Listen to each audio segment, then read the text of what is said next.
శ్రీరామచంద్ర పరబ్రహ్మణే నమః. శ్రీ హనుమతే నమః.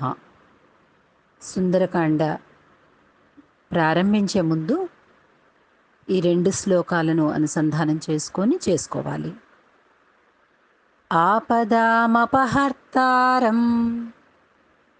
దాతారం సర్వసంపదాం లోకాభిరామం శ్రీరామం భూయో భూయో నమామ్యహం.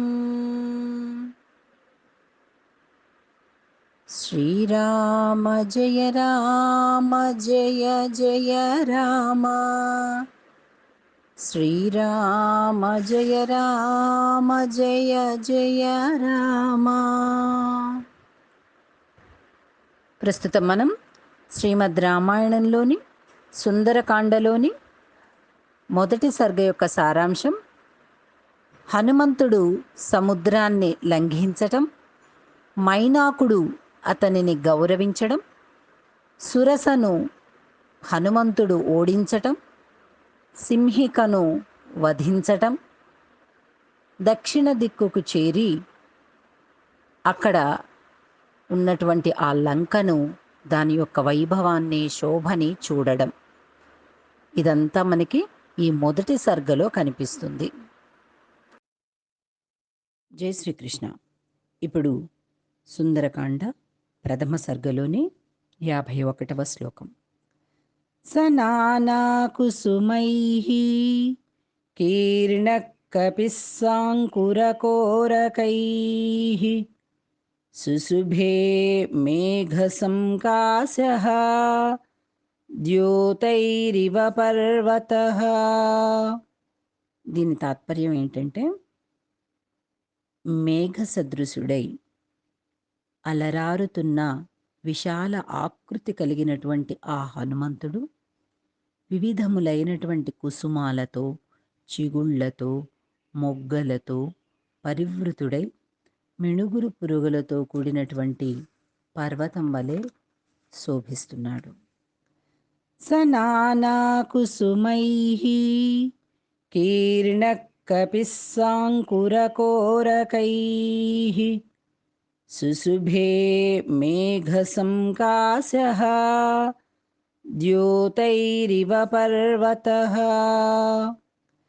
సనానా కుసుమైః కీర్ణకపిస్సాంకురకోరకైః సుశుభే మేఘసంకాశః ద్యోతైరివ పర్వతః.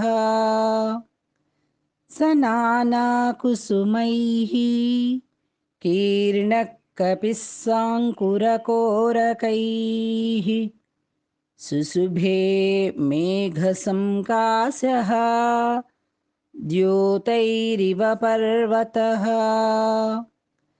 సనానా కుసుమైః కీర్ణకపిస్సాంకురకోరకైః సుశుభే మేఘసంకాశః ద్యోతైరివ పర్వతః.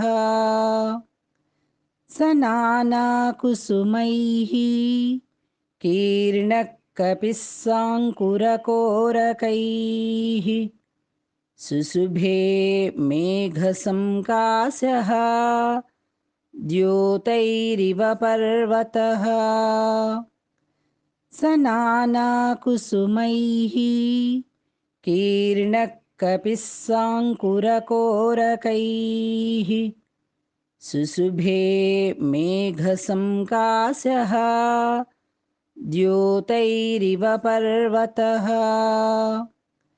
సనానా కుసుమైః కీర్ణకపిస్సాంకురకోరకైః సుశుభే మేఘసంకాశః ద్యోతైరివ పర్వతః.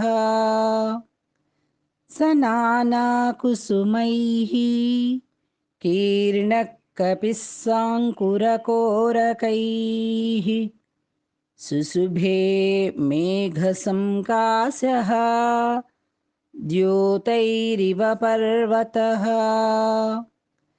सनानाकुसुमैः कीर्णकपिः साङ्कुरकोरकैः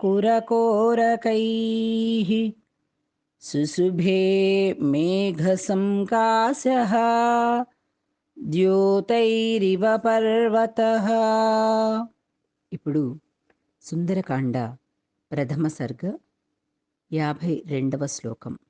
విముక్తాస్తస్య వేగేన ముక్త్వా పుష్పాణి తే ద్రుమాః అవసీర్యంత సలిలే నివృత్తా సుహృదో యథా. దీని తాత్పర్యం ఏంటంటే, ఆత్మీయులను కొంత దూరం అనుసరించి వెనుకకు మరలినటువంటి మిత్రుల వలె ఆ చెట్లు ఆయన వేగంతో, హనుమంతుడి యొక్క వేగంతో కొంత దూరం అనుసరించినట్లుగా ఉండి తిరిగి ఆయన వేగము నుండి విడివడి పువ్వులను రాలుస్తూ నీటిలో పడి అంతా కూడా వ్యాపించాయట. విముక్తాస్తస్య వేగేన ముక్త్వా పుష్పాణి తే ద్రుమాః అవసీర్యంత సలిలే నివృత్తా సుహృదో యథా. విముక్తాస్తస్య వేగేన ముక్త్వా పుష్పాణి తే ద్రుమాః అవసీర్యంత సలిలే నివృత్తా సుహృదో యథా. విముక్తాస్తస్య వేగేన ముక్త్వా పుష్పాణి తే ద్రుమాః అవసీర్యంత సలిలే నివృత్తా సుహృదో యథా.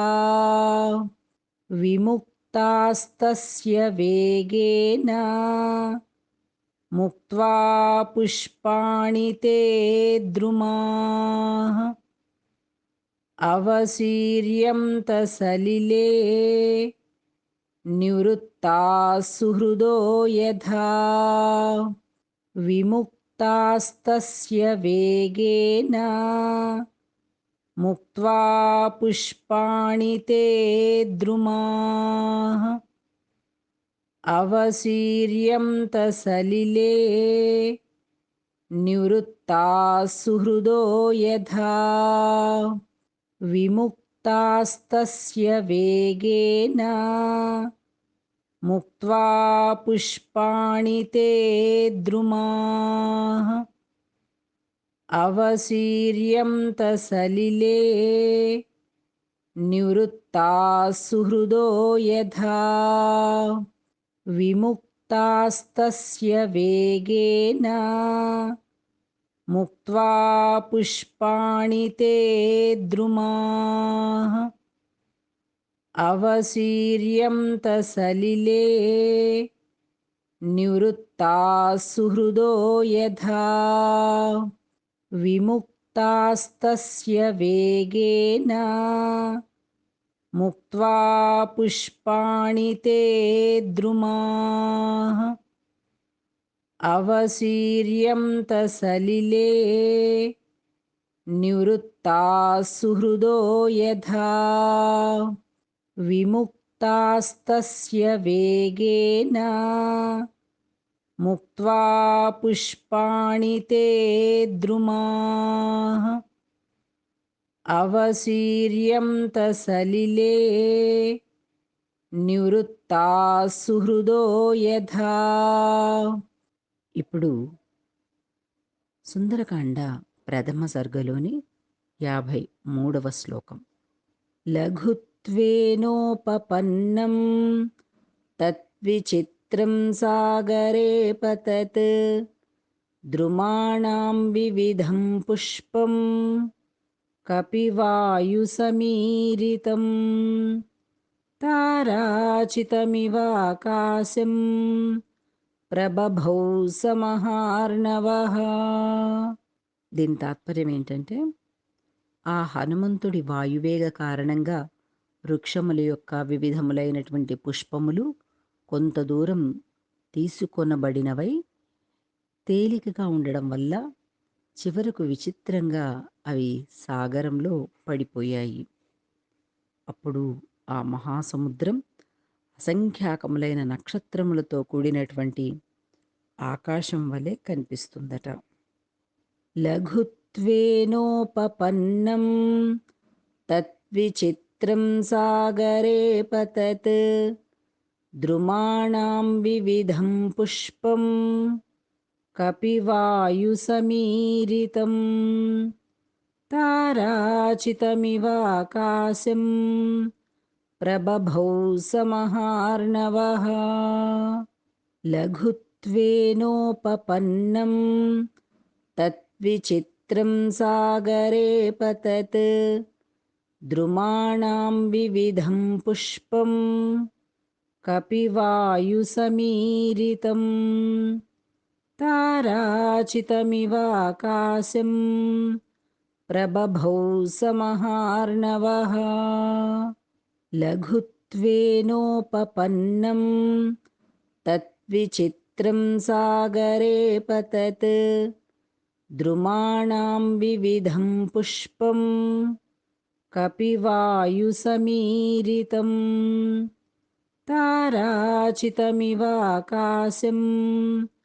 ప్రబభౌ సమహార్ణవః. లఘుత్వేనోపపన్నం తద్విచిత్రం సాగరే పతత్ ద్రుమాణాం వివిధం పుష్పం కపివాయుసమీరితం తారాచితమివాకాశం ప్రబభౌ సమహార్ణవః. లఘుత్వేనోపపన్నం తద్విచిత్రం సాగరే పతత్ ద్రుమాణాం వివిధం పుష్పం కపివాయుసమీరితం తారాచితమివాకాశం ప్రబభౌ సమహార్ణవః. లఘుత్వేనోపపన్నం తద్విచిత్రం సాగరే పతత్ ద్రుమాణాం వివిధం పుష్పం కపివాయుసమీరితం తారాచితమివాకాశం ప్రబభౌ సమహార్ణవః. లఘుత్వేనోపపన్నం తద్విచిత్రం సాగరే పతత్ ద్రుమాణాం వివిధం పుష్పం కపివాయుసమీరితం తారాచితమివాకాశం ప్రబభౌ సమహార్ణవః. లఘుత్వేనోపపన్నం తద్విచిత్రం సాగరే పతత్ ద్రుమాణాం వివిధం పుష్పం కపివాయుసమీరితం తారాచితమివాకాశం ప్రబభౌ సమహార్ణవః. లఘుత్వేనోపపన్నం తద్విచిత్రం సాగరే పతత్ ద్రుమాణాం వివిధం పుష్పం కపివాయుసమీరితం తారాచితమివాకాశం ప్రబభౌ సమహార్ణవః. సుందరకాండ ప్రథమ సర్గ 54వ శ్లోకం. పుష్పౌఘేణానుబద్ధేన నానావర్ణేన వానరః బభౌ మేఘ ఇవాకాశే విద్యుద్గణవిభూషితః. దీని తాత్పర్యం ఏంటంటే, అనేకములైనటువంటి రంగులు కల పుష్ప సమూహాలన్నీ మారుతి అంటే హనుమత్ స్వామి యొక్క శరీరం పైన అంటుకొని ఉంటే అతడు ఆకాశాన మెరుపు తీగలతోటి అలరారేటటువంటి మేఘం వలె ప్రకాశిస్తూ ఉన్నట్ట. పుష్పౌఘేణానుబద్ధేన నానావర్ణేన వానరః బభౌ మేఘ ఇవాకాశే విద్యుద్గణవిభూషితः. పుష్పౌఘేణానుబద్ధేన నానావర్ణేన వానరः బభౌ మేఘ ఇవాకాశే విద్యుద్గణవిభూషితः. పుష్పౌఘేణానుబద్ధేన నానావర్ణేన వానరः బభౌ మేఘ ఇవాకాశే విద్యుద్గణవిభూషితः. పుష్పౌఘేణానుబద్ధేన నానావర్ణేన వానరः బభౌ మేఘ ఇవాకాశే విద్యుద్గణవిభూషితः. పుష్పౌఘేణానుబద్ధేన నానావర్ణేన వానరः బభౌ మేఘ ఇవాకాశే విద్యుద్గణవిభూషితः. పుష్పౌఘేణానుబద్ధేన నానావర్ణేన వానరः బభౌ మేఘ ఇవాకాశే విద్యుద్గణవిభూషితः. పుష్పౌఘేణానుబద్ధేన నానావర్ణేన వానరः బభౌ మేఘ ఇవాకాశే విద్యుద్గణవిభూషితः. పుష్పౌఘేణానుబద్ధేన నానావర్ణేన వానరः బభౌ మేఘ ఇవాకాశే విద్యుద్గణవిభూషితः. పుష్పౌఘేణానుబద్ధేన నానావర్ణేన వానరः బభౌ మేఘ ఇవాకాశే విద్యుద్గణవిభూషితः.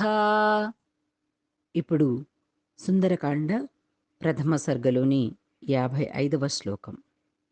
తస్య వేగసమాధూతైః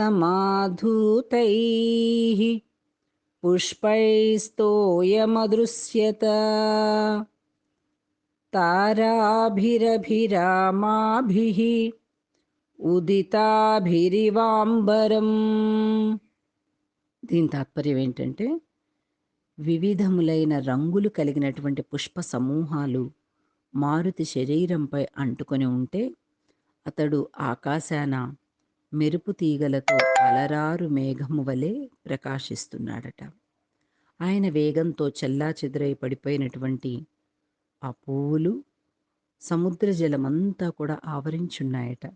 తస్య వేగసమాధూతైః పుష్పైస్తోయమదృశ్యత తారాభిరభిరామాభిః ఉదితాభిరివాంబరం. తస్య వేగసమాధూతైః పుష్పైస్తోయమదృశ్యత తారాభిరభిరామాభిః ఉదితాభిరివాంబరం. తస్య వేగసమాధూతైః పుష్పైస్తోయమదృశ్యత తారాభిరభిరామాభిః ఉదితాభిరివాంబరం. తస్య వేగసమాధూతైః పుష్పైస్తోయమదృశ్యత తారాభిరభిరామాభిః ఉదితాభిరివాంబరం. తస్య వేగసమాధూతైః పుష్పైస్తోయమదృశ్యత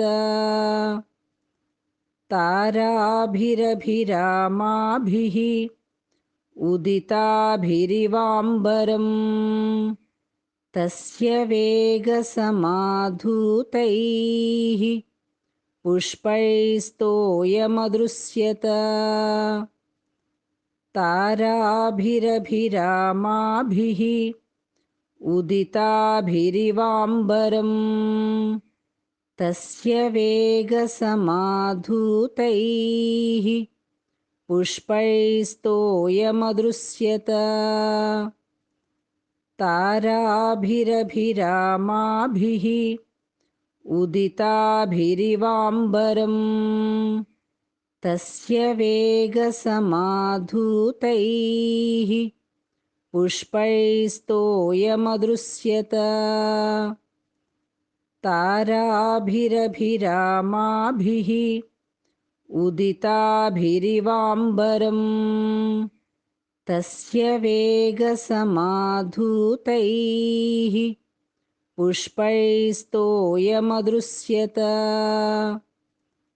ताराभिरभिरामाभिः ఉదితాభిరివాంబరం. ఇప్పుడు సుందరకాండ ప్రథమ సర్గ 56వ శ్లోకం. తస్యాంబరగతౌ బాహూ దదృశా తే ప్రసారితౌ పర్వతాగ్రాత్ వినిష్క్రాంతౌ పంచాస్యావివపన్నగౌ. సముద్రమంతా పరచబడినటువంటి ఆ పుష్పాలతోటి ఆ జలం మనోజ్ఞమై ఉదయిస్తూ ఉండేటటువంటి మనోహరములైన నక్షత్రములతో అలరారు ఆకాశం వలె విలసిల్లుతుందట. తస్యాంబరగతౌ బాహూ దదృశా తే ప్రసారితౌ పర్వతాగ్రాత్ వినిష్క్రాంతౌ పంచాస్యావివపన్నగౌ. తస్యాంబరగతౌ బాహూ దదృశా తే ప్రసారితౌ పర్వతాగ్రాత్ వినిష్క్రాంతౌ పంచాస్యావివపన్నగౌ. తస్యాంబరగతౌ బాహూ దదృశా తే ప్రసారితౌ పర్వతాగ్రాత్ వినిష్క్రాంతౌ పంచాస్యావివపన్నగౌ. తస్యాంబరగతౌ బాహూ దదృశా తే ప్రసారితౌ పర్వతాగ్రాత్ వినిష్క్రాంతౌ పంచాస్యావివపన్నగౌ. తస్యాంబరగతౌ బాహూ దదృశా తే ప్రసారితౌ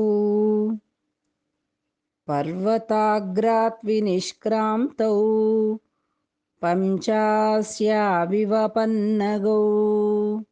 తస్యాంబరగతౌ బాహూ దదృశా తే ప్రసారితౌ పర్వతాగ్రాత్ వినిష్క్రాంతౌ పంచాస్యావివపన్నగౌ. తస్యాంబరగతౌ బాహూ దదృశా తే ప్రసారితౌ పర్వతాగ్రాత్ వినిష్క్రాంతౌ పంచాస్యావివపన్నగౌ. తస్యాంబరగతౌ బాహూ దదృశా తే ప్రసారితౌ పర్వతాగ్రాత్ వినిష్క్రాంతౌ పంచాస్యావివపన్నగౌ. తస్యాంబరగతౌ బాహూ దదృశా తే ప్రసారితౌ పర్వతాగ్రాత్ వినిష్క్రాంతౌ పంచాస్యావివపన్నగౌ. ఇప్పుడు సుందరకాండలోని ప్రథమ సర్గలోని 57వ శ్లోకం. పిబన్నివ బభౌ చాపి సోర్మిమాలం మహార్ణవం పిపాసురివ చాకాశం దదృశే సమహాకపిః. దీని తాత్పర్యం ఏంటంటే, మహావేగ సమానుడైనటువంటి ఆ కపివరుడు ఉత్తుంగ తరంగాలతో అలరారేటటువంటి ఆ సముద్రాన్ని తన ఛాయ ద్వారా జుర్రుతున్న వాడివలే కనిపిస్తున్నారు. ఇంకా అతడు ఆకాశాన్ని పానం చేయగోరే అంటే తాగాలి అని అనుకునేటటువంటి వాడి వలె భాసిస్తున్నాడట. పిబన్నివ బభౌ చాపి సోర్మిమాలం మహార్ణవం పిపాసురివ చాకాశం దదృశే సమహాకపిః. పిబన్నివ బభౌ చాపి సోర్మిమాలం మహార్ణవం పిపాసురివ చాకాశం దదృశే సమహాకపిః. పిబన్నివ బభౌ చాపి సోర్మిమాలం మహార్ణవం పిపాసురివ చాకాశం దదృశే సమహాకపిః. పిబన్నివ బభౌ చాపి సోర్మిమాలం మహార్ణవం పిపాసురివ చాకాశం దదృశే సమహాకపిః. పిబన్నివ బభౌ చాపి సోర్మిమాలం మహార్ణవం పిపాసురివ చాకాశం దదృశే సమహాకపిః. పిబన్నివ బభౌ చాపి సోర్మిమాలం మహార్ణవం పిపాసురివ చాకాశం దదృశే సమహాకపిః. పిబన్నివ బభౌ చాపి సోర్మిమాలం మహార్ణవం పిపాసురివ చాకాశం దదృశే సమహాకపిః. పిబన్నివ బభౌ చాపి సోర్మిమాలం మహార్ణవం పిపాసురివ చాకాశం దదృశే సమహాకపిః. పిబన్నివ బభౌ చాపి సోర్మిమాలం మహార్ణవం పిపాసురివ చాకాశం దదృశే సమహాకపిః. ఇప్పుడు సుందరకాండ ప్రథమ సర్గ 58వ శ్లోకం. తస్య విద్యుత్ ప్రభాకారే వాయుమార్గానుసారిణః నయనే విప్రకాశే తే సర్వతస్థావివానలో. దీని తాత్పర్యం ఏంటంటే, వాయు మార్గంలో సాగిపోతుండేటటువంటి ఆయన యొక్క కన్నులు విద్యుత్ కాంతుల వలె మెరుస్తూ పర్వతం యందలి 2 అగ్నుల వలె ప్రకాశిస్తున్నాయి. తస్య విద్యుత్ ప్రభాకారే వాయుమార్గానుసారిణః నయనే విప్రకాశే తే సర్వతస్థావివానలో. తస్య విద్యుత్ ప్రభాకారే వాయుమార్గానుసారిణః నయనే విప్రకాశే తే సర్వతస్థావివానలో. తస్య విద్యుత్ ప్రభాకారే వాయుమార్గానుసారిణః నయనే విప్రకాశే తే సర్వతస్థావివానలో.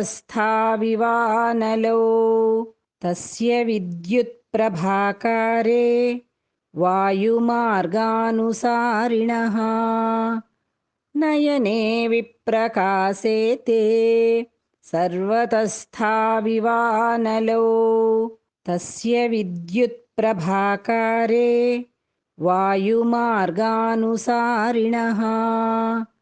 నయనే విప్రకాశే తే సర్వతస్థావివానలో. తస్య విద్యుత్ ప్రభాకారే వాయుమార్గానుసారిణః నయనే విప్రకాశే తే సర్వతస్థావివానలో. తస్య విద్యుత్ ప్రభాకారే వాయుమార్గానుసారిణః నయనే విప్రకాశే తే సర్వతస్థావివానలో తస్య విద్యుత్ప్రభాకారే వాయుమార్గానుసారిణః నయనే విప్రకాశే తే సర్వతస్థావివానలో తస్య విద్యుత్ప్రభాకారే వాయుమార్గానుసారిణః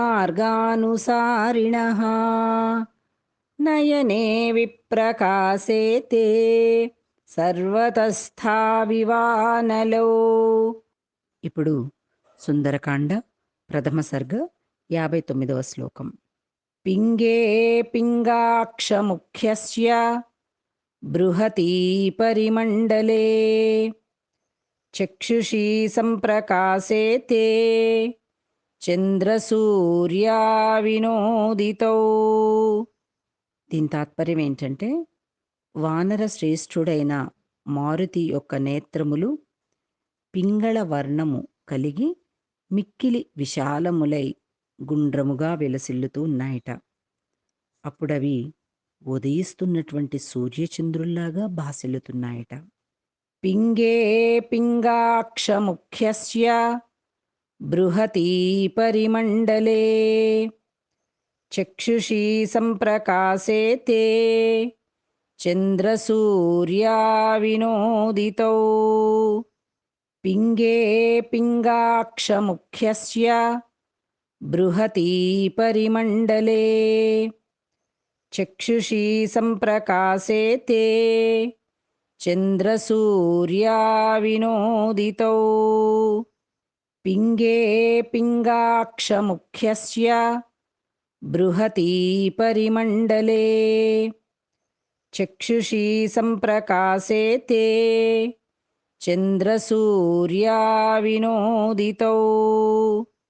పింగే పింగాక్షముఖ్యస్య బృహతీ పరిమండలే చక్షుషీ సంప్రకాశే తే చంద్రసూర్యా వినోదితౌ.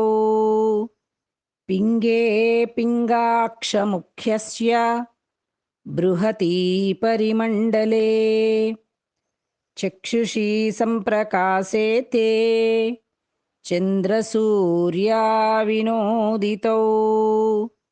పింగే పింగాక్షముఖ్యస్య బృహతీ పరిమండలే చక్షుషీ సంప్రకాశే తే చంద్రసూర్యా వినోదితౌ. పింగే పింగాక్షముఖ్యస్య బృహతీ పరిమండలే చక్షుషీ సంప్రకాశే తే చంద్రసూర్యా వినోదితౌ. పింగే పింగాక్షముఖ్యస్య బృహతీ పరిమండలే చక్షుషీ సంప్రకాశే తే చంద్రసూర్యా వినోదితౌ. పింగే పింగాక్షముఖ్యస్య బృహతీ పరిమండలే చక్షుషీ సంప్రకాశే తే చంద్రసూర్యా వినోదితౌ. ఇప్పుడు సుందరకాండ ప్రథమ సర్గ 60వ శ్లోకం. ముఖం నాసికయా తస్య తామ్రయా తామ్రమా బభౌ సంధ్యయా సమభిస్పృష్టం యథా తత్సూర్యమండలం. దీని తాత్పర్యం ఏంటంటే, ఎర్రని నాసిక కల ఆయన ఎర్రని ముఖమండలం సంధ్యారాగ సంశోభితమైనటువంటి సూర్యమండలం వలె భాసిల్లుతూ ఉన్నారు. ముఖం నాసికయా తస్య తామ్రయా తామ్రమా బభౌ సంధ్యయా సమభిస్పృష్టం యథా తత్సూర్యమండలం. ముఖం నాసికయా తస్య తామ్రయా తామ్రమా బభౌ సంధ్యయా సమభిస్పృష్టం యథా తత్సూర్యమండలం. ముఖం నాసికయా తస్య తామ్రయా తామ్రమా బభౌ సంధ్యయా సమభిస్పృష్టం యథా తత్సూర్యమండలం ముఖం నాసికయా తస్య తామ్రయా తామ్రమా బభౌ సంధ్యయా సమభిస్పృష్టం యథా తత్సూర్యమండలం ముఖం నాసికయా తస్య తామ్రయా తామ్రమా బభౌ సంధ్యయా సమభిస్పృష్టం యథా తత్సూర్యమండలం ముఖం నాసికయా తస్య తామ్రయా తామ్రమా బభౌ సంధ్యయా సమభిస్పృష్టం యథా తత్సూర్యమండలం ముఖం నాసికయా తస్య తామ్రయా తామ్రమా బభౌ సంధ్యయా సమభిస్పృష్టం యథా తత్సూర్యమండలం ముఖం నాసికయా తస్య తామ్రయా తామ్రమా బభౌ సంధ్యయా సమభిస్పృష్టం యథా తత్సూర్యమండలం ముఖం నాసికయా తస్య తామ్రయా తామ్రమా బభౌ సంధ్యయా సమభిస్పృష్టం యథా తత్సూర్యమండలం. ఇప్పుడు సుందరకాండ ప్రథమ సర్గ 61వ శ్లోకం. లాంగూలం చ సమావిందం ప్లవమానస్య శోభతే అంబరే వాయుపుత్రస్య శక్రధ్వజ ఇవోచ్ఛ్రితః. ఆకాశాన తేలిపోతున్నటువంటి వాయుపుత్రుని యొక్క వాలము అంటే తోక మహోన్నతంగా నిలచి పైకెత్తబడినటువంటి ఇంద్రధ్వజము వలె శోభిల్లుతూ ఉందట. లాంగూలం చ సమావిందం ప్లవమానస్య శోభతే అంబరే వాయుపుత్రస్య శక్రధ్వజ ఇవోచ్ఛ్రితః. లాంగూలం చ సమావిందం ప్లవమానస్య శోభతే అంబరే వాయుపుత్రస్య శక్రధ్వజ ఇవోచ్ఛ్రితః. లాంగూలం చ సమావిందం ప్లవమానస్య శోభతే అంబరే వాయుపుత్రస్య శక్రధ్వజ ఇవోచ్ఛ్రితః. లాంగూలం చ సమావిందం ప్లవమానస్య శోభతే అంబరే వాయుపుత్రస్య శక్రధ్వజ ఇవోచ్ఛ్రితః. లాంగూలం చ సమావిందం ప్లవమానస్య శోభతే అంబరే వాయుపుత్రస్య శక్రధ్వజ ఇవోచ్ఛ్రితః. లాంగూలం చ సమావిందం ప్లవమానస్య శోభతే అంబరే వాయుపుత్రస్య శక్రధ్వజ ఇవోచ్ఛ్రితః. లాంగూలం చ సమావిందం ప్లవమానస్య శోభతే అంబరే వాయుపుత్రస్య శక్రధ్వజ ఇవోచ్ఛ్రితః. లాంగూలం చ సమావిందం ప్లవమానస్య శోభతే అంబరే వాయుపుత్రస్య శక్రధ్వజ ఇవోచ్ఛ్రితః. లాంగూలం చ సమావిందం ప్లవమానస్య శోభతే అంబరే వాయుపుత్రస్య శక్రధ్వజ ఇవోచ్ఛ్రితః. ఇప్పుడు సుందరకాండ ప్రథమ సర్గ 62వ శ్లోకం. లాంగూలచక్రేణ మహాన్ శుక్లదంష్ట్రో నీలాత్మజః వ్యరోచత మహాప్రాజ్ఞః పరివేషీవ భాస్కరః. దీని తాత్పర్యం ఏంటంటే, మహాత్ముడైనటువంటి వాడు తెల్లని పలువరస కలిగినటువంటి వాడు, మిక్కిలి ప్రజ్ఞాశాలి అయినటువంటి ఆ వాయునందనుడు చక్ర ఆకృతిలో ఉండేటటువంటి తన వాలము అంటే తోకతోటి కూడి చుట్టూతో కూడా ఒక కాంతి వలయం ఉన్నట్లుగా ఒప్పుతున్నటువంటి భాస్కరుడి వలె తేజరిల్లుతున్నా అంట. లాంగూల చక్రేణ మహాన్ శుక్లదంష్ట్రోనిలాత్మజః వ్యరోచత మహాప్రాజ్ఞః పరివేషీవ భాస్కరः. లాంగూలచక్రేణ మహాన్ శుక్లదంష్ట్రోనిలాత్మజः వ్యరోచత మహాప్రాజ్ఞః పరివేషీవ భాస్కరः. లాంగూలచక్రేణ మహాన్ శుక్లదంష్ట్రోనిలాత్మజः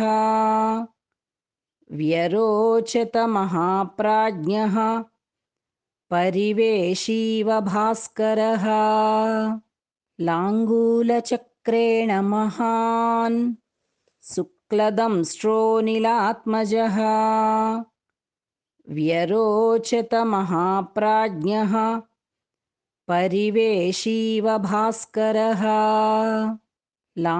లాంగూలచక్రేణ మహాన్ శుక్లదంష్ట్రోనిలాత్మజः వ్యరోచత మహాప్రాజ్ఞః పరివేషీవ భాస్కరः. లాంగూలచక్రేణ మహాన్ శుక్లదంష్ట్రోనిలాత్మజः వ్యరోచత మహాప్రాజ్ఞః పరివేషీవ భాస్కరः. లాంగూలచక్రేణ మహాన్ శుక్లదంష్ట్రోనిలాత్మజः వ్యరోచత మహాప్రాజ్ఞః పరివేషీవ భాస్కరः. లాంగూలచక్రేణ మహాన్ శుక్లదంష్ట్రోనిలాత్మజः వ్యరోచత మహాప్రాజ్ఞః పరివేషీవ భాస్కరः. లాంగూలచక్రేణ మహాన్ శుక్లదంష్ట్రోనిలాత్మజः వ్యరోచత మహాప్రాజ్ఞః పరివేషీవ భాస్కరः. ఇప్పుడు సుందరకాండ ప్రథమ సర్గ 63వ శ్లోకం. స్నిగ్ధే సేనాభితామ్రేణ రరాజస మహాకపిః మహతా దారితేనేన గిరిర్గైరిక ధాతునా.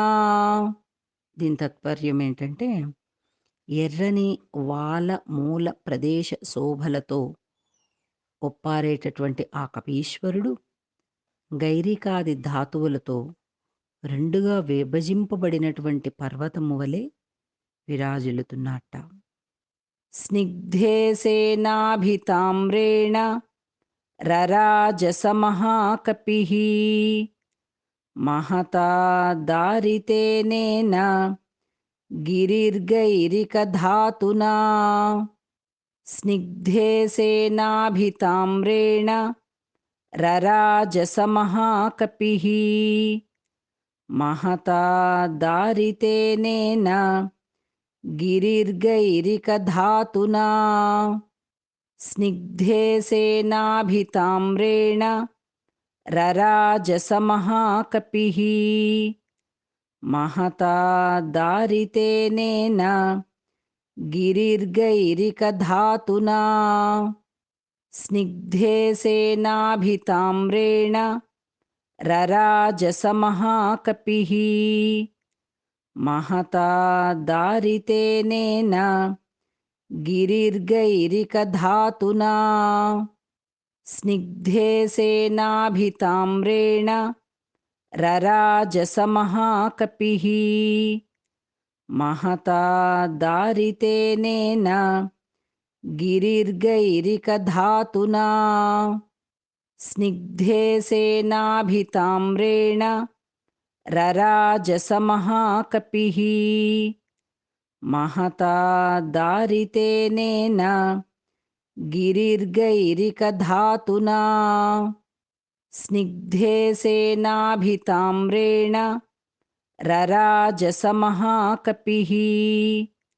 महता दारितेनेन गिरिर्गैरिकधातुना स्निग्धे सेनाभिताम्रेण रराजसमहाकपिः महता दारितेनेन गिरिर्गैरिकधातुना स्निग्धे सेनाभिताम्रेण रराजसमहाकपिः महता दारितेनेन గిరిర్గైరికధాతునా. ఇప్పుడు సుందరకాండ ప్రథమ సర్గ 64వ శ్లోకం. తస్య వానరసింహస్య ప్లవమానస్య సాగరం కక్షాంతరగతో వాయుః జీమూత ఇవ గర్జతి. దీని తాత్పర్యం ఏంటంటే, సముద్రాన్ని లంఘిస్తూ పోతున్నటువంటి ఆ వానర వీరుడి యొక్క బాహుమూలముల ద్వారా ప్రసరించేటటువంటి వాయువు మేఘ గర్జన వలె ధ్వనింపసాగుతుంది.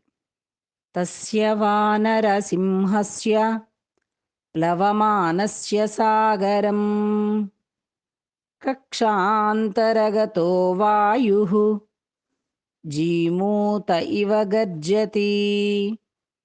తస్య వానరసింహస్య ప్లవమానస్య సాగరం కక్షాంతరగతో వాయుః జీమూత ఇవ గర్జతి.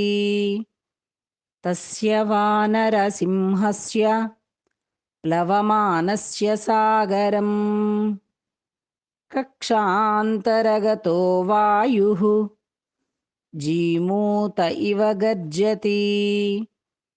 తస్య వానరసింహస్య ప్లవమానస్య సాగరం కక్షాంతరగతో వాయుః జీమూత ఇవ గర్జతి. తస్య వానరసింహస్య ప్లవమానస్య సాగరం కక్షాంతరగతో వాయుః జీమూత ఇవ గర్జతి. తస్య వానరసింహస్య ప్లవమానస్య సాగరం కక్షాంతరగతో వాయుః జీమూత ఇవ గర్జతి. తస్య వానరసింహస్య ప్లవమానస్య సాగరం కక్షాంతరగతో వాయుః జీమూత ఇవ గర్జతి. తస్య వానరసింహస్య ప్లవమానస్య సాగరం కక్షాంతరగతో వాయుః జీమూత ఇవ గర్జతి. తస్య వానరసింహస్య ప్లవమానస్య సాగరం కక్షాంతరగతో వాయుః జీమూత ఇవ గర్జతి. ఇప్పుడు సుందరకాండ ప్రథమ సర్గ 65వ శ్లోకం. ఖేయధావిపతత్యుల్కా ఉత్తరాం తాద్వినిసృతాః దృశ్యతే సానుబంధా చ తథా స కపికుంజరః. దీని తాత్పర్యం ఏంటంటే, పొడవైనటువంటి తన వాలము అంటే తోకతో కూడి ఉత్తర దిశ నుండి దక్షిణ దిశకు అంటే లంక వైపుకు సాగిపోతుండేటటువంటి ఆ కపివరుడు, ఆ హనుమంతుడు ఆకాశమున ఉత్తరమునకు పొడమి దక్షిణ దిశగా రాలిపోయేటటువంటి ఒక తోకచుక్క వలె గోచరిస్తున్నాడట. అంటే ఈ ఉల్కాపాతము లోకానికి అశుభ సూచకం. ఈ తోకచుక్క. అట్లే మారుతి దక్షిణ దిక్కు వైపుకు వెళ్తున్నాడు అంటే లంకకు అరిష్టం కలగబోతుంది అని సూచనన్నమాట. ఖేయధావిపతత్యుల్కా ఉత్తరాం తాద్వినిసృతాః దృశ్యతే సానుబంధా చ తథా స కపికుంజరః. ఖేయధావిపతత్యుల్కా ఉత్తరాం తాద్వినిసృతాః దృశ్యతే సానుబంధా చ తథా స కపికుంజరః. ఖేయధావిపతత్యుల్కా ఉత్తరాం తాద్వినిసృతాః దృశ్యతే సానుబంధా చ తథా స కపికుంజరః. ఖేయధావిపతత్యుల్కా ఉత్తరాం తాద్వినిసృతాః దృశ్యతే సానుబంధా చ తథా స కపికుంజరః. ఖేయధావిపతత్యుల్కా ఉత్తరాం తాద్వినిసృతాః దృశ్యతే సానుబంధా చ తథా స కపికుంజరః. ఖేయధావిపతత్యుల్కా ఉత్తరాం తాద్వినిసృతాః దృశ్యతే సానుబంధా చ తథా స కపికుంజరః. ఖేయధావిపతత్యుల్కా ఉత్తరాం తాద్వినిసృతాః దృశ్యతే సానుబంధా చ తథా స కపికుంజరః. ఖేయధావిపతత్యుల్కా ఉత్తరాం తాద్వినిసృతాః దృశ్యతే సానుబంధా చ తథా స కపికుంజరః. ఖేయధావిపతత్యుల్కా ఉత్తరాం తాద్వినిసృతాః దృశ్యతే సానుబంధా చ తథా స కపికుంజరః. ఇప్పుడు సుందరకాండలో ప్రథమ సర్గలో 66వ శ్లోకం. పతత్పతంగ సంకాశో వ్యాయతస్సు శుభే కపిః ప్రవృద్ధ ఇవ మాతంగః కక్ష్యయా బధ్యమానయా. దీని తాత్పర్యం సాగిపోతూ ఉండేటటువంటి సూర్యుడు వలె ఒప్పుతూ విశాల దేహము కల ఆ వానరేంద్రుడు కక్ష్య యందు బంధింపబడిన దీర్ఘ మాతంగము వలె శోభిల్లుతూ ఉన్నట్ట. పతత్పతంగ సంకాశో వ్యాయతస్సు శుభే కపిః ప్రవృద్ధ ఇవ మాతంగః కక్ష్యయా బధ్యమానయా. పతత్పతంగ సంకాశో వ్యాయతస్సు శుభే కపిః ప్రవృద్ధ ఇవ మాతంగః కక్ష్యయా బధ్యమానయా. పతత్పతంగ సంకాశో వ్యాయతస్సు శుభే కపిః ప్రవృద్ధ ఇవ మాతంగః కక్ష్యయా బధ్యమానయా. పతత్పతంగ సంకాశో వ్యాయతస్సు శుభే కపిః ప్రవృద్ధ ఇవ మాతంగః కక్ష్యయా బధ్యమానయా.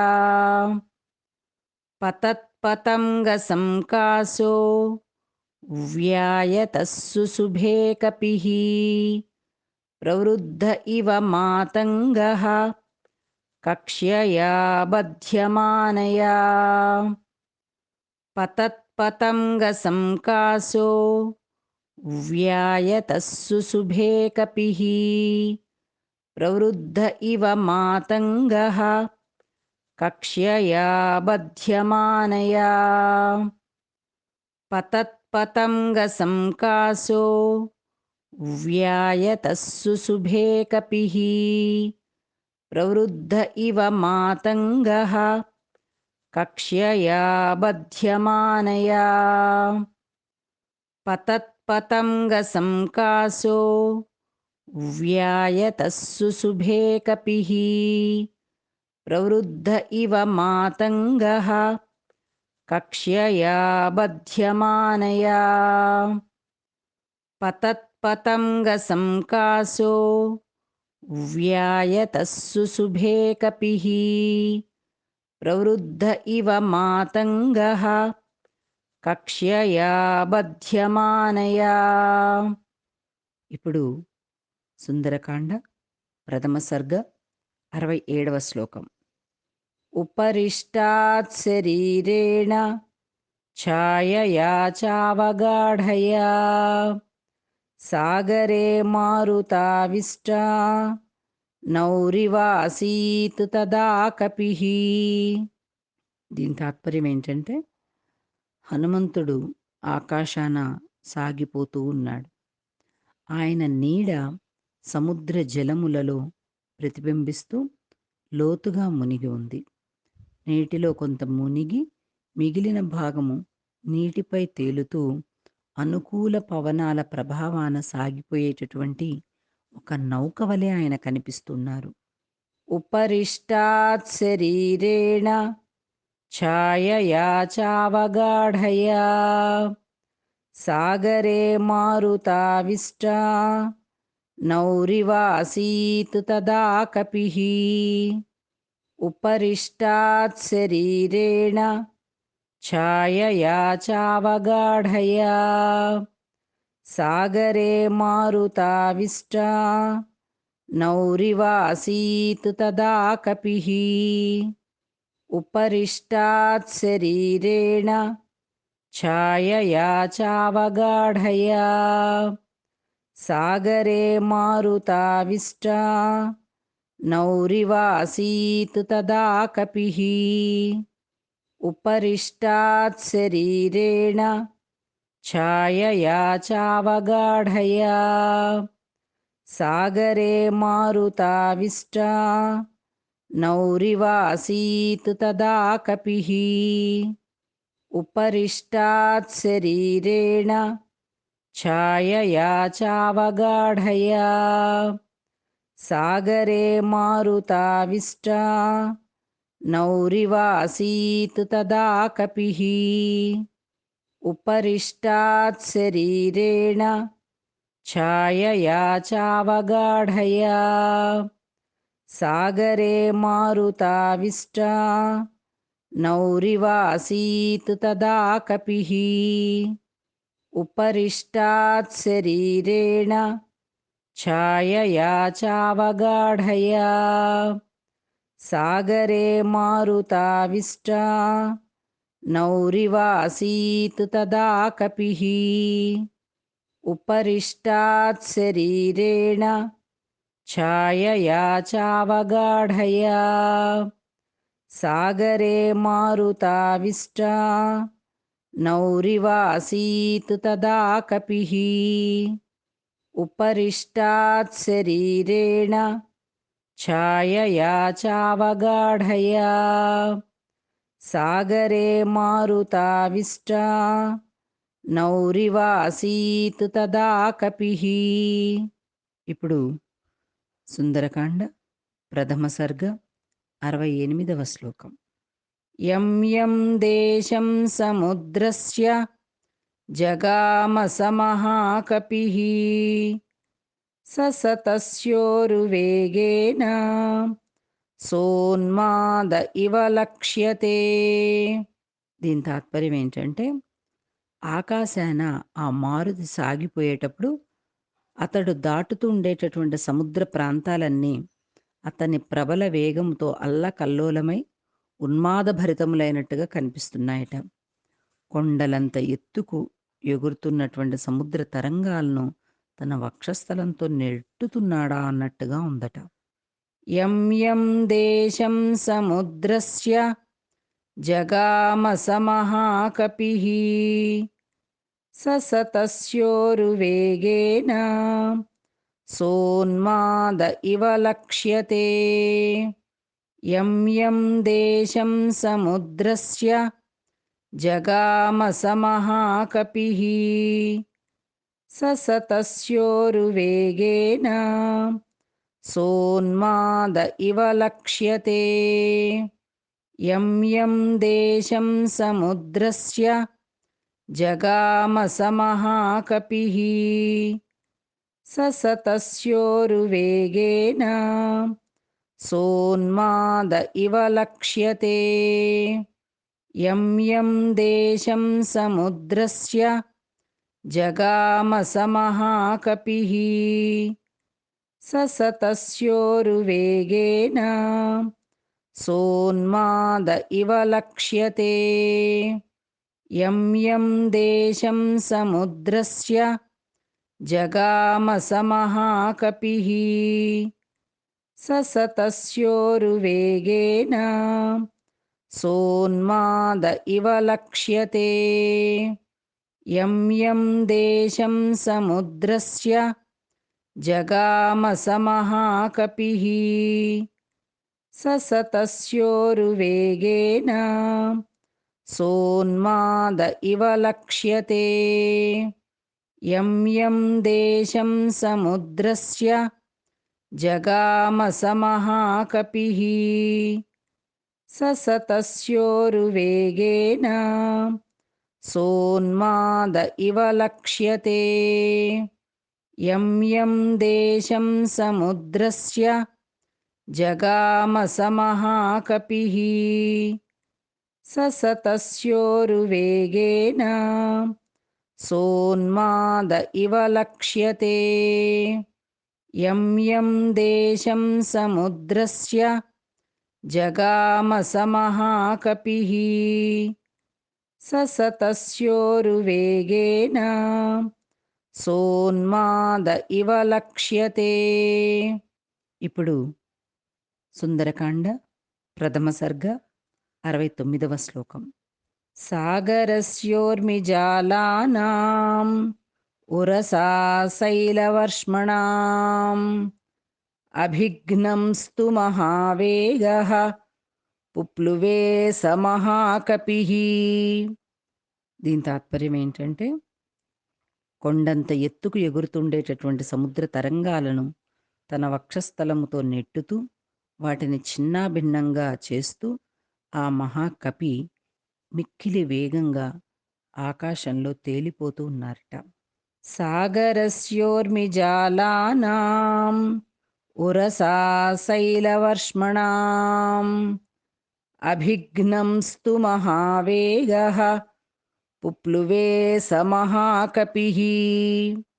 సాగరస్యోర్మిజాలానాం ఉరసా శైలవర్ష్మణాం అభిఘ్నం స్తు మహావేగః పుప్లువే సమహాకపిః. సాగరస్యోర్మిజాలానాం ఉరసా శైలవర్ష్మణాం అభిఘ్నం స్తు మహావేగః పుప్లువే సమహాకపిః. సాగరస్యోర్మిజాలానాం ఉరసా శైలవర్ష్మణాం అభిఘ్నం స్తు మహావేగః పుప్లువే సమహాకపిః. సాగరస్యోర్మిజాలానాం ఉరసా శైలవర్ష్మణాం అభిఘ్నం స్తు మహావేగః పుప్లువే సమహాకపిః. సాగరస్యోర్మిజాలానాం ఉరసా శైలవర్ష్మణాం అభిఘ్నం స్తు మహావేగః పుప్లువే సమహాకపిః.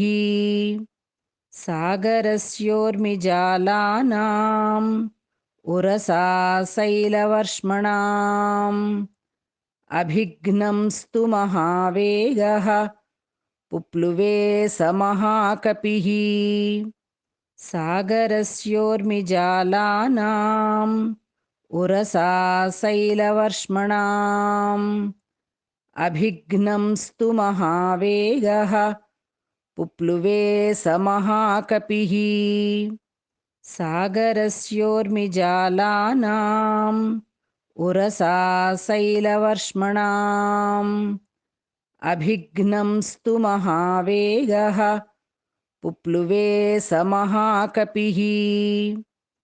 ఇప్పుడు సుందరకాండ ప్రథమ సర్గ 70వ శ్లోకం.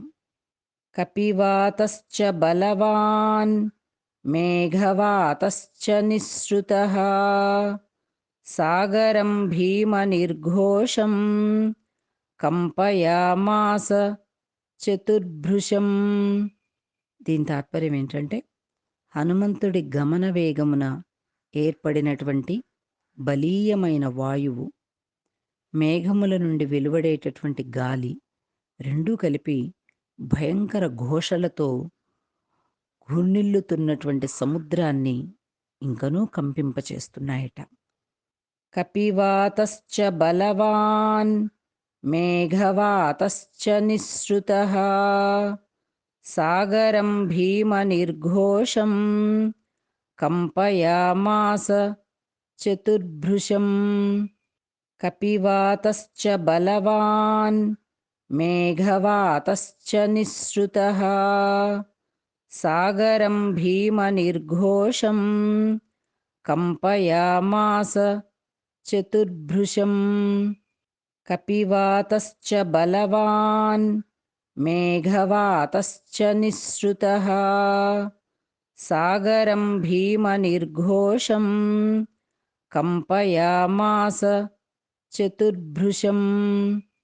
కపివాతశ్చ బలవాన్ మేఘవాతశ్చ నిస్సృతః సాగరం భీమనిర్ఘోషం కంపయామాస చతుర్భృశం. కపివాతశ్చ బలవాన్ మేఘవాతశ్చ నిస్సృతః సాగరం భీమనిర్ఘోషం కంపయామాస చతుర్భృశం. కపివాతశ్చ బలవాన్ మేఘవాతశ్చ నిస్సృతః సాగరం భీమనిర్ఘోషం కంపయామాస చతుర్భృశం. కపివాతశ్చ బలవాన్ మేఘవాతశ్చ నిస్సృతః సాగరం భీమనిర్ఘోషం కంపయామాస చతుర్భృశం. కపివాతశ్చ బలవాన్ మేఘవాతశ్చ నిస్సృతః సాగరం భీమనిర్ఘోషం కంపయామాస చతుర్భృశం. కపివాతశ్చ బలవాన్ మేఘవాతశ్చ నిస్సృతః సాగరం భీమనిర్ఘోషం కంపయామాస చతుర్భృశం. ఇప్పుడు సుందరకాండ ప్రథమ సర్గలోని 71వ శ్లోకం. వికర్షన్నూర్మిజాలాని బృహంతి లవణాంభసి పుప్లువే కపి శార్దూలో వికిరన్నివరోదసి.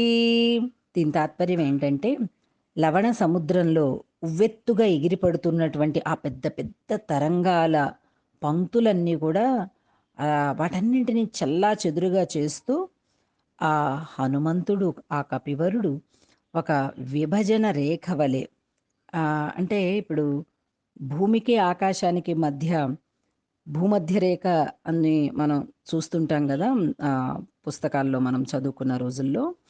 అలాగా భూమధ్య రేఖలాగా ఉన్నాడట హనుమంతుడు, అటు భూమికి ఆకాశానికి మధ్య. ఆ రెండింటినీ కూడా, భూమిని ఆకాశాన్ని విభజించేటటువంటి ఒక విభజన రేఖలాగా వెళ్తున్నాడట స్వామి. వికర్షన్నూర్మిజాలాని बृहन्ति लवणाम्भसी पुप्लुवे कपि शार्दूलो विकिरन्निव रोदसी विकर्षन्नूर्मिजालानि बृहन्ति लवणाम्भसी पुप्लुवे कपि शार्दूलो विकिरन्निव रोदसी विकर्षन्नूर्मिजालानि बृहन्ति लवणाम्भसी पुप्लुवे कपि शार्दूलो विकिरन्निव रोदसी विकर्षन्नूर्मिजालानि बृहन्ति लवणाम्भसी पुप्लुवे कपि शार्दूलो विकिरन्निव रोदसी विकर्षन्नूर्मिजालानि बृहन्ति लवणाम्भसी पुप्लुवे कपि शार्दूलो विकिरन्निव रोदसी विकर्षन्नूर्मिजालानि बृहन्ति लवणाम्भसी पुप्लुवे कपि शार्दूलो विकिरन्निव रोदसी विकर्षन्नूर्मिजालानि बृहन्ति लवणाम्भसी पुप्लुवे कपि शार्दूलो विकिरन्निव रोदसी विकर्षन्नूर्मिजालानि बृहन्ति लवणाम्भसी पुप्लुवे कपि शार्दूलो विकिरन्निव रोदसी विकर्षन्नूर्मिजालानि बृहन्ति लवणाम्भसी पुप्लुवे कपि शार्दूलो विकिरन्निव रोदसी సుందరకాండ ప్రథమ సర్గ 72వ శ్లోకం. మేరుమందర సంకాశాన్ ఉద్ధతాన్ సమహార్ణవే అతిక్రామన్ మహావేగః తరంగాన్ గణయన్నివ. దీని తాత్పర్యం ఏంటంటే, మహావేగ గమనుడైనటువంటి హనుమత్ స్వామి మేరు మందర పర్వతముల అంత ఎత్తుకి ఎగిరిపడుతున్నటువంటి ఆ మహాసముద్ర తరంగాలను లెక్కబెడుతూ ఉన్నట్టుగా ఉందా అన్నట్లుగా ముందుకెళ్తూ ఉన్నారట. మేరు మందర సంకాశాన్ ఉద్ధతాన్ సమహార్ణవే అతిక్రామన్ మహావేగః తరంగాన్ గణయన్నివ. మేరుమందర సంకాశాన్ ఉద్ధతాన్ సమహార్ణవే అతిక్రామన్ మహావేగః తరంగాన్ గణయన్నివ. మేరుమందర సంకాశాన్ ఉద్ధతాన్ సమహార్ణవే అతిక్రామన్ మహావేగః తరంగాన్ గణయన్నివ. మేరుమందర సంకాశాన్ ఉద్ధతాన్ సమహార్ణవే అతిక్రామన్ మహావేగః తరంగాన్ గణయన్నివ. మేరుమందర సంకాశాన్ ఉద్ధతాన్ సమహార్ణవే అతిక్రామన్ మహావేగః తరంగాన్ గణయన్నివ. మేరుమందర సంకాశాన్ ఉద్ధతాన్ సమహార్ణవే అతిక్రామన్ మహావేగః తరంగాన్ గణయన్నివ. మేరుమందర సంకాశాన్ ఉద్ధతాన్ సమహార్ణవే అతిక్రామన్ మహావేగః తరంగాన్ గణయన్నివ. మేరుమందర సంకాశాన్ ఉద్ధతాన్ సమహార్ణవే అతిక్రామన్ మహావేగః తరంగాన్ గణయన్నివ.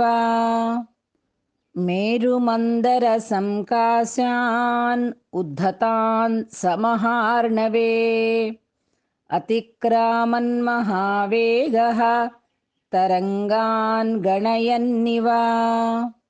ఇప్పుడు సుందరకాండ ప్రథమ సర్గ 73వ శ్లోకం. తస్య వేగసముద్ధూతం జలం సజలదం తదా అంబరస్థం విబభ్రాజ శారదా భ్రమివాతతం.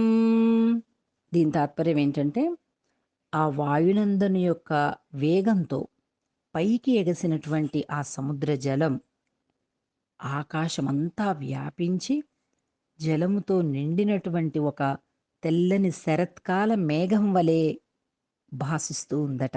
తస్య వేగసముద్ధూతం జలం సజలదం తదా అంబరస్థం విబభ్రాజ శారదా భ్రమివాతతం.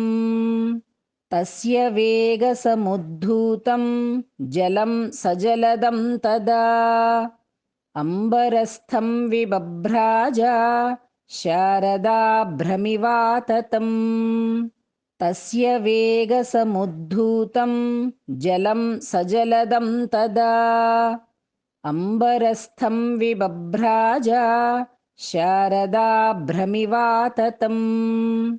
తస్య వేగసముద్ధూతం జలం సజలదం తదా అంబరస్థం విబభ్రాజ శారదా భ్రమివాతతం. తస్య వేగసముద్ధూతం జలం సజలదం తదా అంబరస్థం విబభ్రాజ శారదా భ్రమివాతతం. తస్య వేగసముద్ధూతం జలం సజలదం తదా అంబరస్థం విబభ్రాజ శారదా భ్రమివాతతం. తస్య వేగసముద్ధూతం జలం సజలదం తదా అంబరస్థం విబభ్రాజ శారదా భ్రమివాతతం.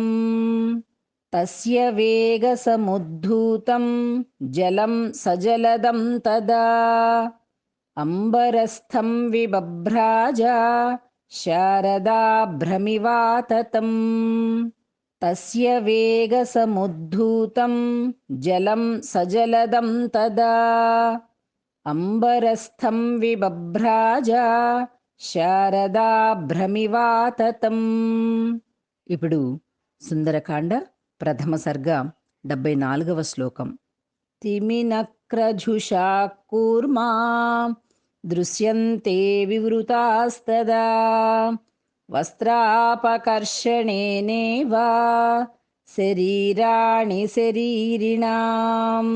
దీని తాత్పర్యం ఏంటంటే, అనేక తరంగాలతో కూడినటువంటి సముద్రం యొక్క జలములు అటు ఇటు తొలగిపోవడం వల్ల అందనటువంటి తిమింగలాలు, మొసళ్ళు, పెద్ద పెద్ద చేపలు, తాబేళ్ళు వస్త్రములు తొలగినటువంటి అంటే దిగంబరాలుగా ఉండేటటువంటి ఒక మానవ శరీరాల్లాగా కనిపిస్తున్నాయట.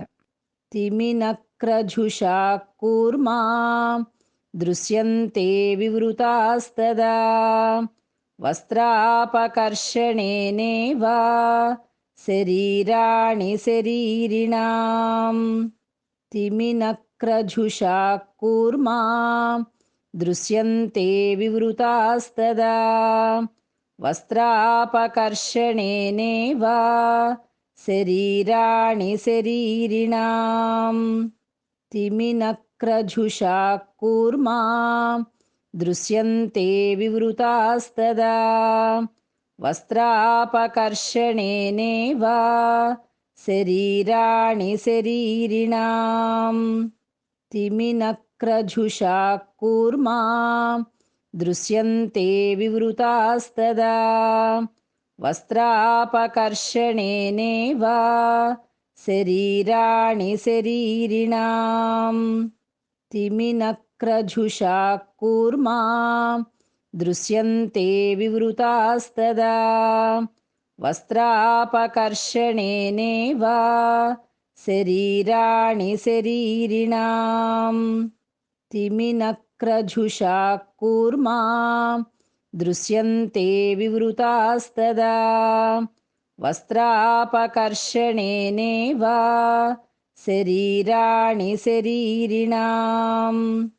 తిమినక్రఝుషా కూర్మా దృశ్యంతే వివృతాస్తదా వస్త్రాపకర్షణేనేవ శరీరాణి శరీరిణాం తిమినక్రఝుషా కూర్మా దృశ్యంతే వివృతాస్తదా వస్త్రాపకర్షణేనేవ శరీరాణి శరీరిణాం తిమినక్రఝుషా కూర్మా దృశ్యంతే వివృతాస్తదా వస్త్రాపకర్షణేనేవ శరీరాణి శరీరిణాం. ఇప్పుడు సుందరకాండ ప్రథమ సర్గలోని 75వ శ్లోకం. ప్లవమానం సమీక్ష్యాధా భుజంగా సాగరాలయాః వ్యోమ్నితం కపిశార్దూలం సుపన్న ఇతి మేనిరే. సముద్రం యందు ఉన్నటువంటి సర్పాలన్నీ ఆకాశాన తేలిపోతున్నటువంటి ఈ కపీశ్వరుని చూసి ఆయనని గరుత్మంతుడిగా అనుకొని అలా భయపడిపోతున్నాయట. ప్లవమానం సమీక్ష్యాధా భుజంగా సాగరాలయాః వ్యోమ్నితం కపిశార్దూలం సుపన్న ఇతి మేనిరే. ప్లవమానం సమీక్ష్యాధా భుజంగా సాగరాలయాః వ్యోమ్నితం కపిశార్దూలం సుపన్న ఇతి మేనిరే. ప్లవమానం సమీక్ష్యాధా భుజంగా సాగరాలయాః వ్యోమ్నితం కపిశార్దూలం సుపన్న ఇతి మేనిరే. ప్లవమానం సమీక్ష్యాధా భుజంగా సాగరాలయాః వ్యోమ్నితం కపిశార్దూలం సుపన్న ఇతి మేనిరే. ప్లవమానం సమీక్ష్యాధా భుజంగా సాగరాలయాః వ్యోమ్నితం కపిశార్దూలం సుపన్న ఇతి మేనిరే. ప్లవమానం సమీక్ష్యాధా భుజంగా సాగరాలయాః వ్యోమ్నితం కపిశార్దూలం సుపన్న ఇతి మేనిరే. ప్లవమానం సమీక్ష్యాధా భుజంగా సాగరాలయాః వ్యోమ్నితం కపిశార్దూలం సుపన్న ఇతి మేనిరే. ప్లవమానం సమీక్ష్యాధా భుజంగా సాగరాలయాః వ్యోమ్నితం కపిశార్దూలం సుపన్న ఇతి మేనిరే. ప్లవమానం సమీక్ష్యాధా భుజంగా సాగరాలయాః వ్యోమ్నితం కపిశార్దూలం సుపన్న ఇతి మేనిరే. జై శ్రీకృష్ణ, జై శ్రీరామ్. మనమంతా కలిపి రేపు రాబోయేటటువంటి మే 17వ తారీఖు హనుమంతుల వారి యొక్క జయంతి. హనుమత్ స్వామి అనగానే ఎటువంటి కష్టంలో ఉన్నా మనవాడు అని పిలుచుకోతగినంత దగ్గరలో ఉన్నాడు అని అనిపిస్తుంది. ఇహలోక ఆటంకాలకు కానీ పరలోక సాధనకు ఉండేటటువంటి ఆటంకాలు కానీ, అంటే ఈ లోకంలో ఎన్నో రకాలైనటువంటి కష్టాలు, నష్టాలు, ఇబ్బందులు, ప్రతిబంధకాలు, అనారోగ్యాలు, అలాగే రకరకాలైనటువంటి పీడలు, చెడు కలలు, ఇలాగే ఎన్నో రకాలైనటువంటి వాటితోటి కలిపి ఉంటుంది మానవ జీవితం. కానీ సమస్య ఏదైనా కూడా చాలా అందుబాటులో ఉంటూ మనని పలకరించేటటువంటి వాడు, అతి శక్తివంతమైనటువంటి వాడు, రాముడికి దాసుడు, మనందరికీ దేవుడు హనుమంతుడు. హనుమంతుడికి 11 ప్రదక్షిణాలు చేస్తే అలాగే చాలీసా 9 సార్లు చదివితే, లేదా 108 సార్లు చదివితే, లేదా సుందరకాండ పారాయణం చేస్తే అవ్వనివి జరగనివి ఏమైనా ఉంటాయా? ఏవి ఉండవు. ఇది మనందరికీ కూడా మన పెద్దలు నేర్పించినటువంటి ఒక బాట. కనుక శ్రీమద్ రామాయణంలో మొత్తం 24,000 శ్లోకాలు ఉంటే ఆ 24,000 శ్లోకాలు కూడా సాక్షాత్తుగా గాయత్రి మంత్రానికి 24 అక్షరాలు కలిగినటువంటి గాయత్రి మంత్రానికి ప్రతిరూపాలు. శ్రీమద్ రామాయణంలో 24,000 శ్లోకాలు మొత్తం ఉంటే ఈ 24,000 శ్లోకాలు కూడా గాయత్రి మంత్రంలో కల 24 అక్షరాలకు కూడా ప్రతీక, దాని యొక్క వివరణ అని చెప్తారు మన పెద్దలు. అయితే మొత్తం శ్రీమద్ రామాయణం కంటే కూడా సుందరకాండ ఏదైతే ఉందో హనుమత్ స్వామి యొక్క ప్రతి లీలను వైభవాన్ని వర్ణించేటటువంటిదని మనందరికీ కూడా తెలుసు. అందుకే సుందరమైనది సుందరకాండ, దానికి నీవే అండ అని అంటూ మనం హనుమంతుడిని ప్రేమగా కొలుస్తాం. కనుక ఈ హనుమత్ జయంతిని పురస్కరించుకొని మనం అందరం కలిపి సామూహికంగా సుందరకాండ పారాయణం చేద్దాం. ఈ పారాయణానికి కులాలు, మతాలు, స్త్రీ పురుష భేదాలు, విద్యాధికులు, విద్యాహీనులు, పండితులు, పామరులు, అలాగే ఈ మతము, ఆ మతము, ఈ జాతి, ఆ జాతి, సముద్రము, ఖండము ఏవి కూడా ఆటంకాలు కాదు. టెక్నాలజీ పెరిగిపోయినటువంటి ఈ నేపథ్యంలో మనం ఇదే టెక్నాలజీని ఉపయోగించుకొని ఇటువంటి ఒక మహత్తరమైనటువంటి బృహత్తరమైనటువంటి ఈ కార్యక్రమాన్ని మనందరం కలిపి చేద్దాం. సామూహిక పారాయణంలో ఉండేటటువంటి సౌందర్యమే అది. అంటే నలుగురు కలిపి ఒక గ్రూప్గా, ఒక సమూహంగా చేస్తే ఒక్కడు ఒక్కసారి చేసిన 4 సార్లు చేసినంతటి ఫలితం అన్నమాట. అలాగే 100 మందితో చేస్తే ప్రతి ఒక్కడికి 100 సార్లు పారాయణం చేసినటువంటి ఫలితం వస్తుంది. అలాగా మనము ఈ సుందరకాండని ప్రతి ఒక్కరం కూడా ఒక్కొక్క శ్లోకాన్ని పంచుకుందాం. ఏకకాలంలో ఆ ఒక్క శ్లోకాన్ని ప్రతి ఒక్కరం 9 సార్లు చదువుదాం. దీన్ని ఎలా చేయాలో, ఎలా చేయవచ్చునో చెప్తాను. మేము చాలా నిదానంగా, నెమ్మదిగా, ఇప్పటి వరకు సుందరకాండ పారాయణం చెయ్యటం తెలియని వారికి కూడా అనుసరించే విధంగా నిదానంగా శ్లోకాన్ని చదివి దానికి క్లుప్తంగా తాత్పర్యాన్ని చెప్తాం. దీన్ని యూట్యూబ్ వీడియోస్లో పెడతాం.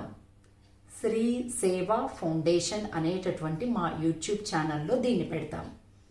ఇది ఫౌండేషన్ ద్వారా జరిగేటటువంటి కార్యక్రమం.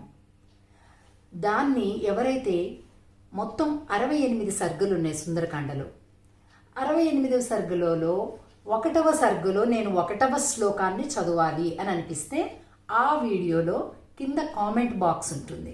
ఆ కామెంట్ బాక్స్లో 1వ సర్గలోని 1వ శ్లోకాన్ని, అంటే ఈ పైన ఉండే వీడియోలోని ఈ శ్లోకాన్ని, ఈ నెంబరు కలిగినటువంటి, ఈ సంఖ్య కలిగినటువంటి ఈ శ్లోకాన్ని నేను తీసుకుంటున్నాను, I'm going to take this shloka అని మీ భాషలలో మీరు కింద కామెంట్ చేయొచ్చు. శ్లోకం నెంబర్ వేస్తాం కాబట్టి ఎవరు ఏ భాషలో రాసినా అందరికీ అర్థమైపోతుంది. ఇది ఖాళీగా లేదు కదా, కాబట్టి నేను 50వ సర్గలో 50వ శ్లోకం తీసుకుంటా. అలాగే 68వ సర్గ, అన్నిటికంటే చివరి సర్గ, 68వ సర్గలో 10వ శ్లోకం తీసుకుంటా. ఇలాగా మనకి ఏది ప్రీతిగా అనిపిస్తే, ఏది అప్పటికి అవకాశం ఉంటే ఆ శ్లోకాన్ని మనం తీసుకుంటాం. అలాగే ఆ శ్లోకాల్ని, వాటన్నింటినీ కూడా సమయాన్ని ఇక్కడ పొందుపరిచినటువంటి విధంగా ఆయా దేశాల వాళ్లకు, వాళ్ళ యొక్క కాలమానాలకు అనుగుణంగా మేము ఇక్కడ సమయాన్ని పొందుపరచడం జరుగుతుంది. కనుక ఆ సమయంలో మనందరం కూడా కలిపి ఏక సమయంలో పారాయణం చేద్దాం. ఈ వీడియోలో 9 సార్లు అదే శ్లోకాన్ని కలిపి చదవడం జరుగుతుంది. ఆ 9 సార్లు కూడా ఆ వీడియోతో పాటుగా మనం కూడా ఇక్కడ టెక్స్ట్ కూడా కనిపిస్తుంది. అలాగే మనం కూడా నోటితోటి చదవచ్చు, అలాగే వినొచ్చు. అలాగే మన దగ్గర మన భాషలలో ఏదైతే ఉంటుందో గ్రంథం, దాన్ని కూడా తీసుకొని మనం సేవించవచ్చు. ఇలా చేస్తే 2885 శ్లోకాలు ఉన్నాయి మొత్తం సుందరకాండలో. కనుక మనకి ఎంతమంది సభ్యులు కావాలి ఈ మహామాల కోసం అంటే హనుమత్ స్వామికి సుందరకాండతో ఒక స్తోత్రమాలని మనం సమర్పిస్తున్నాం అన్నమాట.